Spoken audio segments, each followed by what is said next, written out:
हमारे क्षेत्र के जाने माने सरपंच, अपने समय में बहुत अच्छे पहलवान रहे गोपी सिंह जी। तो मुच्छड़ और वहां देख के हंसने हमारे पास भी पूछने वाला कमी नहीं है, तो ऐसे पूछने वाला हमारे पास भी। इस कार्यक्रम में उपस्थित सभी मेरे बुजुर्ग, युवा साथी, महिला शक्ति और प्यारे बच्चों, होली का कार्यक्रम या दीपावली का कार्यक्रम ये मेरे पिताजी ने उनके समय में एक परिपाटी शुरू की थी कि होली और दीपावली पर सारे कार्यकर्ताओं से राम राम हो जाए, मिलना हो जाए, इसलिए उन्होंने होली मिलन और दीपावली मिलन के कार्यक्रम शुरू किए। तो मैंने भी उसी परिपाटी को आगे बढ़ाने के लिए ये होली मिलन के कार्यक्रम का आयोजन किया है। और सबसे अच्छी बात यह है कि कल कुम्हेर में था और आज दीग में है। कल कुम्हेर में इतनी जबरदस्त भीड़ उस कार्यक्रम के अंदर थी। आप सब जानते हैं कि खेतों में कितना काम चल रहा है, किसान का कितना काम चल रहा है खेतों में। उसके बावजूद इतनी बड़ी संख्या में कल कुम्हेर में लोग बाग उपस्थित हुए। और आज दीग में भी आप देख रहे हैं कि संख्या की कोई किसी तरह की कमी मेरे को नजर नहीं आती। खेती के अपने काम के बावजूद आप लोगों ने उपस्थित होकर इस कार्यक्रम को जो गरिमा आपने दी है, इस कार्यक्रम को जो चार चांद आपने लगाए हैं, इस कार्यक्रम को आपने जो ऊर्जा दी है, उसके लिए मैं आपका तहे दिल से आभार व्यक्त करता हूं। अभी मेरे से पहले वेदवीर जी ने कुछ बातें आपसे कही, विकास से जुड़ी बातें कही। मैं आपको बताना चाहूंगा, जब भी मुझे किसी मंच से, बड़े मंच से बोलने का मौका मिलता है, मैं लोगों को बताता हूं, वैसे सबको पता ही है, बताने की जरूरत भी नहीं है, कि मेरे पिताजी ने जब 4.5 साल का समय उनका मंत्री पद के कार्यकाल का था, उस 4.5 साल के अंदर भरतपुर जिले का नाम पूरे राजस्थान में रोशन किया। मैं खाली कुम्हेर और डीग की बात नहीं कर रहा हूं, पूरे भरतपुर जिले की बात कर रहा हूं। इतने बड़े बड़े काम जो भरतपुर जिले में, जो भी बड़े काम हुए हैं, जो आपको लगता हो मन में कि ये बड़ा काम भरतपुर में हुआ है, आपको मैं निश्चित तौर पर दावे के साथ कह सकता हूं कि उसी कार्यकाल में हुआ हो। चाहे भरतपुर को संभाग बनवाना हो, भरतपुर को यूनिवर्सिटी दिलवाना हो, भरतपुर को मेडिकल कॉलेज दिलवाना हो, इंजीनियरिंग कॉलेज दिलवाना हो, मांडेरा रूट की 4 दीवारी करवाना हो, या फिर भरतपुर को राष्ट्रीय राजमार्ग से जुड़वाना हो, ऐसे बहुत सारे काम हैं। चंबल परियोजना, जिसका मीठा पानी आज हम डीग में भी पी रहे हैं और कुम्हेर में भी पी रहे हैं, ये सारे के सारे काम डॉक्टर दिगंबर सिंह जी द्वारा और माननीय वसुंधरा राजे जी द्वारा कराए गए। आज के समय में जो हमारे विधायक हैं, उन्होंने अभी कुछ दिन पहले, आप लोगों ने देखा होगा सोशल मीडिया पे, उन्होंने खुद स्वीकार किया है कि मैं 7.5 साल का समय मेरे को हो गया विधायक रहते हुए, लेकिन 7.5 साल के अंदर जो विकास दीग कुम्हेर का होना चाहिए था, मैं वो नहीं करा पाया। आप समझिए कि एक विधायक होते हुए भी, पहले तो चलो उनकी सरकार नहीं थी, इस बार तो पक्ष के विधायक हैं, सत्ता उनकी है राजस्थान के अंदर, लेकिन फिर भी उनको स्वीकार करना पड़ रहा है कि 7.5 साल में वो किसी तरह के विकास कार्य नहीं करा पाए। एक बात मेरे को ध्यान आती है कुछ दिनों पहले की, आज से शायद 5-6 महीने पहले की बात होगी, डीग के अंदर एक कार्यक्रम हुआ था।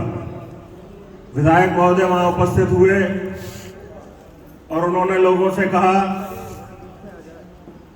कि मेरे पास छोटे कामों को लेकर मत आइए, मेरे पास सिर्फ बड़े कामों को लेकर आइए। तो हमें भी बड़ी खुशी हुई कि हो सकता है अब डीग कुम्हेर में बड़े बड़े काम हो, विधायक महोदय द्वारा ही सही, लेकिन अच्छा है, विकास होगा क्षेत्र का। उसके 2-3 दिन बाद मैं उनके फेसबुक पर देख रहा था, एक पोस्ट डली हुई थी कि 50 फुट का एक खरंजा निर्माण का उद्घाटन करने श्रीमान विधायक जी पहुंच गए। तो ये उनके बड़े बड़े काम हैं, ये बड़े बड़े काम हैं जिसका उद्घाटन कोई एक सरपंच भी नहीं करेगा। ऐसे उद्घाटन करने माननीय विधायक जी पहुंच रहे हैं। आप उससे अंदाजा लगा सकते हैं किस तरह की विकास की सोच हमारे विधायक जी की। मैं आपको कहना चाहूंगा कि जब तक आपकी विकास करने की मंशा नहीं है, आप सब लोग जानते हैं, अगर हमारे मन में कोई काम करने की हमने ठान रखी है तो निश्चित तौर पर हमें उसको सफलता मिलेगी। लेकिन जब हमारे मन में इच्छा ही नहीं है किसी काम को करने की और हम उस बेमन से उस काम को करें तो कभी उस काम में सफल नहीं हो सकते। ऐसा हमारे विधायक महोदय के साथ है। उन्होंने कभी जीवन भर उन्होंने राजनीति की है, लेकिन विकास की कभी कोई बात नहीं की। चुनाव के समय जब चुनाव का आता है, लोगों की भावनाओं से खेलकर, लोगों को आन बान शान का नारा देकर वो चुनावी मैदान में उतरते हैं। कई बार सफल भी होते हैं, कई बार असफल भी होते हैं। तो मेरा तो आपसे निवेदन है कि ये जो चुनाव है विधानसभा के, इसमें आप विधायक को चुनकर भेजते हैं और विधायक का काम है जनता की सेवा करना। तो आपको भी चयन जनता के सेवक का ही करना पड़ेगा। अगर आपने राजा का चयन किया तो निश्चित तौर पर विकास का अगर आप चाहते हैं कि वही विकास का पहिया उसी गति से जीत कुमेर में पूरे भरतपुर के अंदर चले, तो आपको आने वाले विधानसभा चुनावों के लिए अभी से कमर कसनी पड़ेगी। तो मैं आपको ये भी साफ साफ बता देना चाहता हूं कि 2023 में चुनाव नहीं होगा। ज्यादा लंबा इंतजार करने की जरूरत नहीं है। हो सकता है कि साल भर बाद ही आपको विधानसभा चुनाव के मैदान में उतरना पड़े। आज भरतपुर जिले में एक हमारी विधानसभा ऐसी है जहां पे मैं कह सकता हूं कि कांग्रेस शासन में जो पिछले 2.25 साल कांग्रेस शासन रहा है, उस कांग्रेस शासन द्वारा हमारी विधानसभा के अंदर एक भी कोई काम नहीं कराया गया। जो भी काम हमारी सरकार में सैंक्शन हुए थे, जिनके वर्क ऑर्डर हो चुके थे, वो काम तक इस सरकार ने रुकवा दिए। यहाँ का प्रशासन भी बड़े सख्ते में रहता है। जब जनता ने विधायक का चुनाव हुआ था विधानसभा का 2018 में, सबने अपने अपने मतों का उपयोग किया। जनता ने विश्वेंद्र सिंह जी को समर्थन दिया और उनको विधायक चुना। एक ही विधायक तो चुना था, पर अब क्या हो गया, विधायक बनने के बाद 3 विधायक हो गए। एक तो स्वयं हो गए, एक उनके सुपुत्र अलग विधायक हो गए, एक उनकी पत्नी अलग विधायक हो गई। अब प्रशासन भी परेशान रहता है। ओरिजिनल विधायक जी का फोन आता है कि फलाने का काम कर देना, सुपुत्र विधायक जी का फोन आता है कि ढिकाने का काम कर देना। ना तो फलाने का काम होता है, ना ढिकाने का काम होता है, दोनों लटके रह जाते हैं।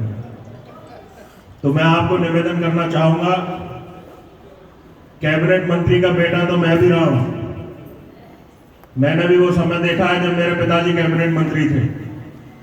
आप सब लोग उसी समय से उनके पास आते जाते रहे हैं, उनके साथ आपने काम किया।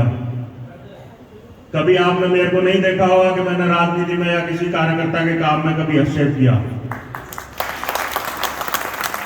लेकिन जब उन्होंने मेरे को जिम्मेदारी दी कि तेरे को मेरे कार्यकर्ताओं के साथ कंधे से कंधा मिलाकर काम करना है, उनके साथ अपने विधानसभा क्षेत्र में लड़ाई लड़नी है, तब मैं आपके साथ मैदान में उतरा हूं।